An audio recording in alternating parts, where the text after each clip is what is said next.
I got prescriptions. You got the essentials. Essentials?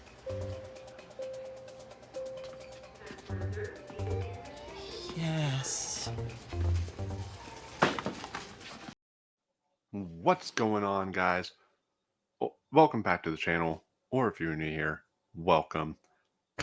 I am a freaky wolf today because I'm about to tell you the thing about Freakier Friday. Welcome back to Here's the Thing, guys, the new and improved channel. Excited to bring you guys Freakier Friday review.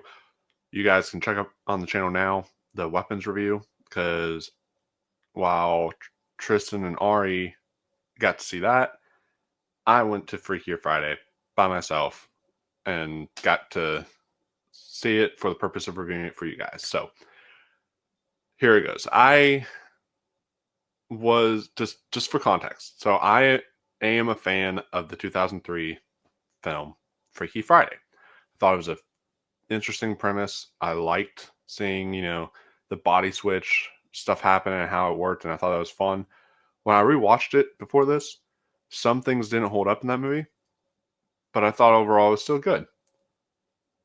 This film comes out, and when it was announced, when the trailers came out, I thought this is unnecessary. This is a cash grab. This is stupid. Why are they even making this? This looks like garbage. It's like a straight to Disney Plus movie. It doesn't even look like something that should be in theaters. And I've been saying this about 2025 now for a while in terms of movies. I've been saying that I think 2025 is the year of surprises, meaning movies that should have sucked but didn't. Like Dogman's on that list. One of Them Days is on that list. Several other movies are on that list. One movie that joins the list is Freakier Friday. Man, I had fun with this one. The whole theater was laughing, having a great time.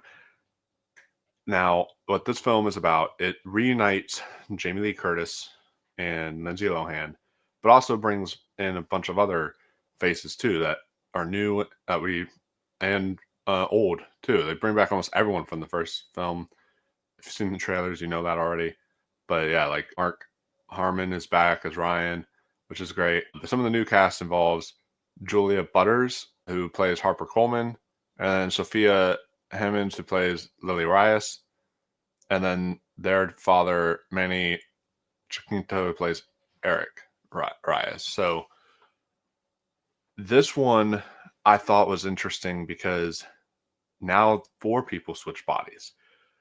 When the thing happens, you see you see it from all these different perspectives, because now there's these teenagers who can't stand each other because basically Lindsay Lohan wants to get married to this man who would basically be her daughter's stepdad, and the daughter of the father doesn't actually want to live in America. She wants to go back home to England. She doesn't want to be a part of this family.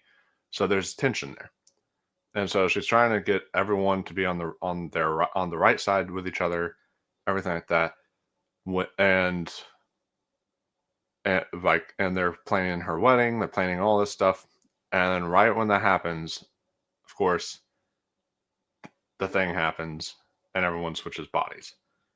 And it's really fun because this time you get the teenagers' perspectives, you get a 37 or 36-year-old's perspective, and then you get like a grandma's age perspective now. So it's kind of interesting. You get like the very old, the old, and then the very, very young. And so I find that kind of really fun and exciting and new. This film was a blast. I laughed. I even teared up. I got emotional in parts. I think for me, it might even top the first film. I think it's really, really good, guys. And I don't think if you're a fan of Freaky Friday, I do not think you'll be disappointed. There's a lot of callbacks in here, but it's not like on the nose. It's not like one of those callbacks where you're just like, oh God, not like an Alien Romulus type of deal. This is a callback that feels earned, So that's really nice to see that. And all the performances here, really good. I think all the acting, the way that they have to play the actual parts, Jamie Lee Curtis is having a ball in this movie. She is great.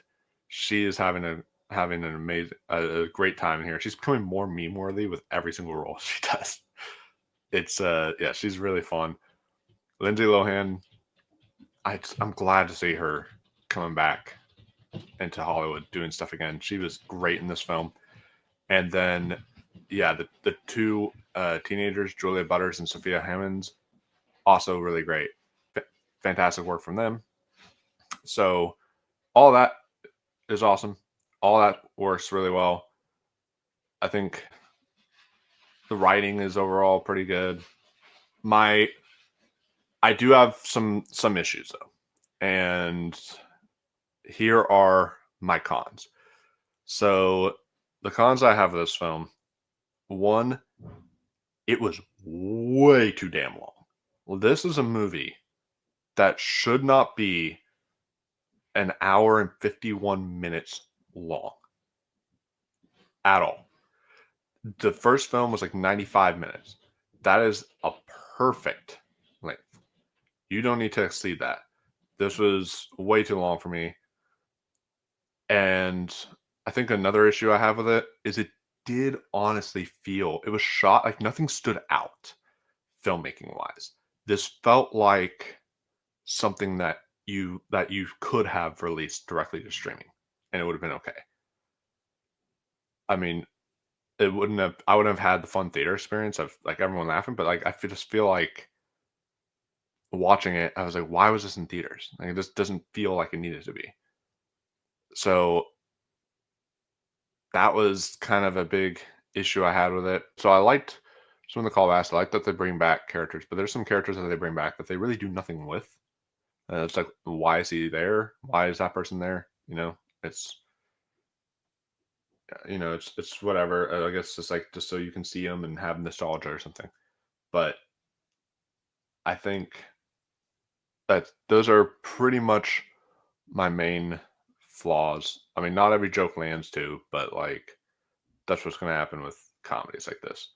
I think the I think that for the most part, this film works. I just think it needed to be trimmed down. I think that you could have released it on Disney Plus because there's nothing that stood out filmmaking wise or directing wise or anything like that. So, but I think if you are a fan of this, you enjoy it. And also, make sure that you stay all the way through the credits because, well, you don't have to stay. Okay, you don't have to stay all the way through the credits. But there's something at the beginning of the credits, and then there's something in the middle of the credits. So just like watch all that, and once the little surprise in the middle of the credits happens, then you can go and leave. I liked seeing that again. We haven't seen one of those things in a movie in years, so I was really happy to see that in the credits there. Yeah, guys, what did you think of Freakier Friday? I'm curious to know. We have our review up for Weapons.